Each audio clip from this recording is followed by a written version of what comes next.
تو سب سے پہلے تو یہ یاد رکھیں کہ اسلام کے اندر جب عید آتی ہے تو اس کا کوئی مقصد ہے، اور ہم نے عید کو کس طرح منانا ہے یہ سارا کچھ ہمارا دین ہمیں بتاتا ہے۔ پہلے تو آپ دیکھیں کہ عید مسلمان نے کس طرح منانی ہے۔ سویرے جب اس نے اٹھنا ہے تو اس نے فجر کی نماز کے بعد دوبارہ سے تیاری کرنی ہے، غسل کرنا ہے، صاف لباس پہننا ہے، خوشبو لگانی ہے، اور کرنا یہ ہے کہ نماز کے لیے جانا ہے۔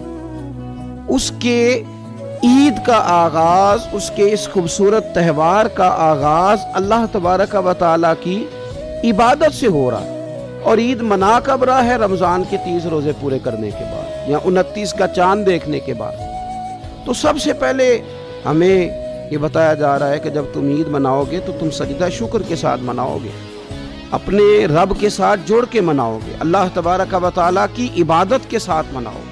تو اس میں کوئی شور و غوغا نہیں، کوئی ریلیاں نہیں، کوئی جلوس نہیں، کوئی پٹاخے نہیں، کوئی گانا باجا نہیں، اللہ کی عبادت کے ساتھ بتایا جائے گا کہ تمہارا جو تہوار ہے وہ تہذیب کا، شائستگی کا، خوبصورتی کا، نظم و نسق کا ایک بہترین ذریعہ۔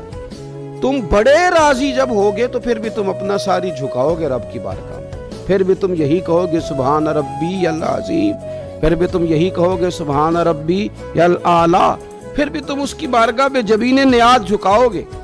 پہلی بات۔ دوسری بات، ہمیں پیغام میں عید یہ ہے کہ یہ جو تمہارے پاس عید کا دن آیا ہے یہ اجتماعیت کا دن ہے۔ آپ جب صف میں کھڑے ہوں گے نماز عید کے لیے تو کیا امیروں کی صفیں علیحدہ ہوں گی؟ غریبوں کی الگ ہوں گی؟ کیا پڑھے لکھوں کی الگ ہوں گی اور ان پڑھ لوگوں کی الگ ہوں گی؟ کیا قبیلوں کی الگ ہوں گی اور دوسرے قبیلے کی الگ ہوں گی؟ ایسا نہیں، ایک ہی صف میں کھڑے ہو گئے محمود و ایاز، نہ کوئی بندہ رہا نہ کوئی بندہ نواز، صاحب و محتاج و غنی ایک ہوئے، اور تیری سرکار میں پہنچے تو سبھی ایک ہوئے۔